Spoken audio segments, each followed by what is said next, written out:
Hello, everyone. This is Creative Biolabs Science Channel. Today we will learn about myeloid leukemia vaccines.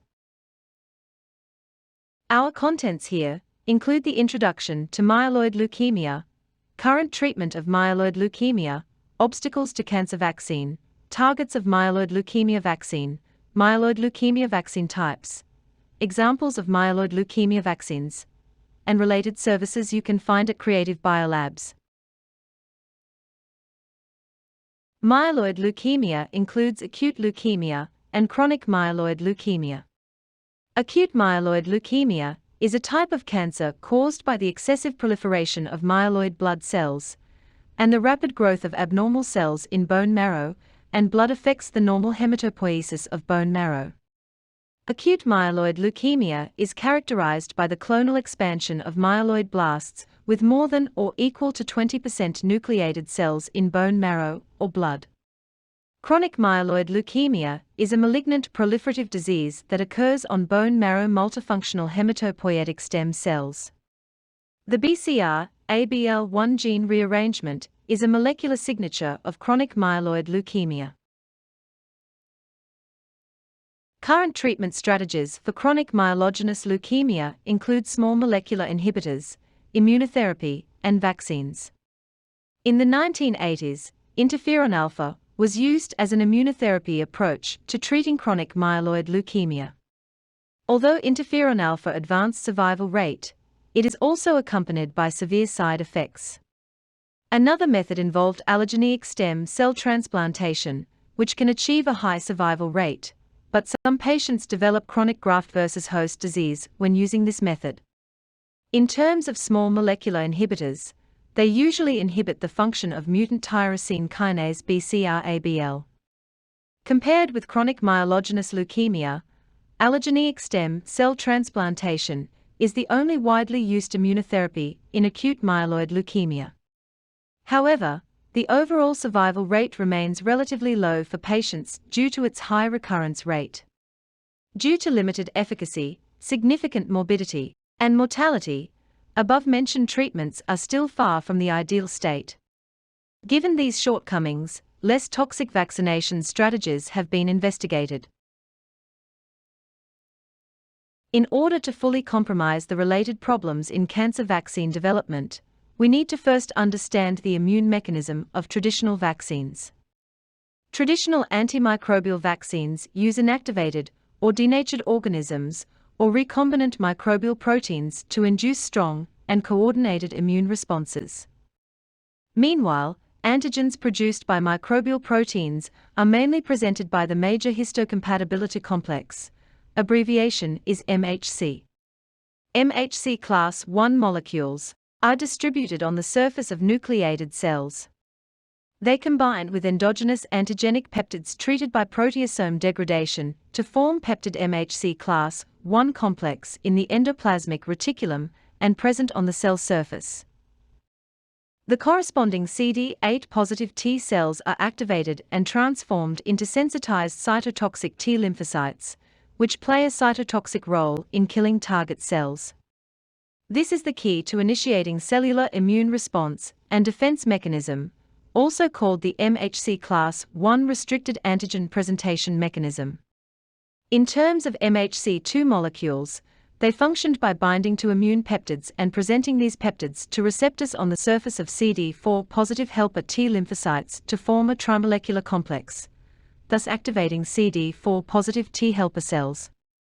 These series of actions make T helper cells proliferate and express related lymphokines, initiate humoral immunity, trigger a series of immune responses, and protect normal cells from infection and trauma.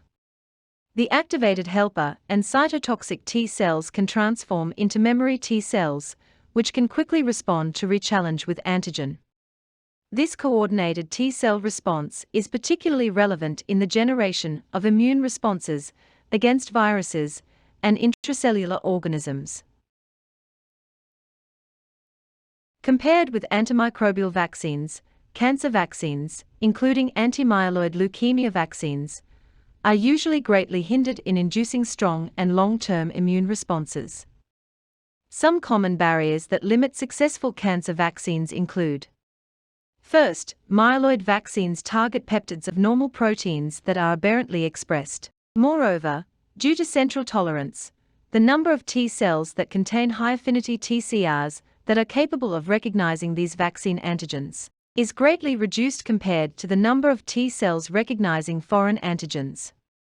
Second, myeloid leukemia vaccines are therapeutic vaccines given after diagnosis, which may reduce high-affinity T cell populations.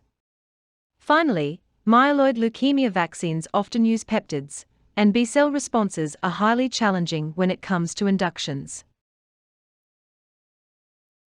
Compared with foreign pathogens, human tumor genomes, which include chronic myeloid leukemia and acute myeloid leukemia, are highly similar to the patient's germline. Thus, this particularity limits the number and diversity of antigenic targets. Antigens of myeloid leukemia can be roughly divided into leukemia-associated antigens and leukemia-specific antigens. While different mechanisms can lead to the presentation of cancer peptide epitopes, we will briefly introduce 5 myeloid leukemia antigens today. A stands for cancer autoantigen, derived from proteins overexpressed in tumors, but significantly low in normal tissues. B represents a cancer-associated autoantigen produced by a wild-type protein that abnormally locates in cancer cells and promotes the expression of HLA class I. C represents the most frequently characterized new leukemia antigen derived from T922 translocation, which produces the gene fusion product, a polypeptide that can be presented by HLA class I. D represents, in fewer cases, a new antigen derived from a single nucleotide variation between the patient-derived DNA sequence and tumor genome. E stands for new antigens generated from abnormally spliced mRNA molecules, which can lead to abnormal protein primary sequences. The types of myeloid leukemia vaccines include peptide vaccines and dendritic cell vaccines. The simplest and most commonly used myeloid vaccine refer as the peptide vaccine. These vaccines consist of antigenic peptides, or a mixture of peptides, and are usually administered with adjuvants and granulocyte macrophage colony-stimulating factor. Most peptides are derived from leukemia-associated antigens and are capable of stimulating CD8-positive T cell response. Peptide vaccines rely on adjuvants and endogenous antigen-presenting cells, which may be lacking in cancer patients, to induce T cell responses. Dendritic cell vaccines are the other type of myeloid leukemia vaccine. Dendritic cell vaccines induce specific immune responses that can selectively eliminate target cells. In most cases, patient-derived CD14-positive monocytes are induced to differentiate into dendritic cells, which are then injected or, more commonly, subcutaneously injected back into the patient. Following infusion, dendritic cells home to regional lymph nodes and induce CD8-positive and CD4-positive T cell responses, which is advantageous over standard peptide-only vaccines. The clinical myeloid leukemia dendritic cell vaccine strategy is as follows. The first anti-tumor dendritic cell vaccine involved priming dendritic cells with autologous tumor lysate, which is a source of potential leukemia-associated antigens and neoantigens. This approach has not been actively pursued in myeloid malignancies. The second approach has involved priming autologous dendritic cells with apoptotic bodies derived from patient acute myeloid leukemia blasts based on evidence that apoptotic bodies possess antigens, are more efficiently taken up by dendritic cells than priming using tumor lysates. An alternative approach to inducing leukemia-derived dendritic cells involves the synthesis of acute myeloid leukemia, or dendritic cell fusion cells resulting from the fusion of a patient's acute myeloid leukemia blasts with autologous dendritic cells.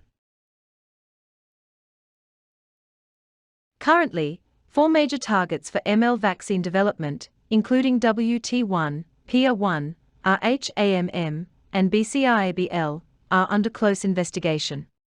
The first target, WT1 protein, possesses very limited expression in normal tissue, but is overexpressed in tumors. The inhibition of WT1 prevents tumor growth and eventually leads to apoptosis in leukemogenesis. Adoptive cellular therapy trials have been conducted as the WT1-specific CD8-positive T cells can be expanded in vitro relatively easily. In addition, multiple WT1 vaccine trials have been conducted in acute myeloid leukemia. Myeloid leukemia peptide vaccines are the first type of vaccine researchers pay attention to. Depending on the researcher's objectivities, polyvalent WT1 vaccines have also been investigated, although relevant outcomes reveal as insignificant. Dendritic cell vaccines have also been used to target WT1 in acute myeloid leukemia patients. As a result of the entire WT1 mRNA, dendritic cell vaccines can generate multiple class 1 WT1 epitopes, allowing different types of patient registration. However, related results need further study. In terms of the second target, RHAMM is a hyaluronan receptor that can inhibit mitosis. It possesses relatively low expression in normal tissues, but is overexpressed in various tumor types, including leukemia blasts. RHAMM vaccines are developed as peptide vaccines with adjuvant ISA51 and granulocyte macrophage colony-stimulating factor. While research subjects are limited, related results need further verification. The third target is proteinase 3 and neutrophil elastase, which are primary neutrophilic granule proteins that are aberrantly expressed in the cytoplasm of acute myeloid leukemia blasts. The best characterized epitope derived is PR1, which is present in both proteinase 3 and neutrophil elastase. In addition to the single PR1 vaccine, the combined vaccine of PR1 and HLA-A2 specific WT1 epitopes has also been tested. However, the specific T-cell response of these vaccines was not as well as expected. The last target is BCR-ABL protein, which is a leukemia-specific neoantigen. Different vaccine strategies have been employed to target one of these most well-characterized cancer-specific mutant proteins. This strategy is considered promising, but further studies are needed for verification. Creative Biolabs is a well-known contract research organization fully devoted to innovative immunotherapy discovery. Our comprehensive customized development solution includes vaccine design, adjuvant selection, vaccine analytics, and qualification, as well as preclinical vaccine assessment. If you need any help in vaccine development, please contact us.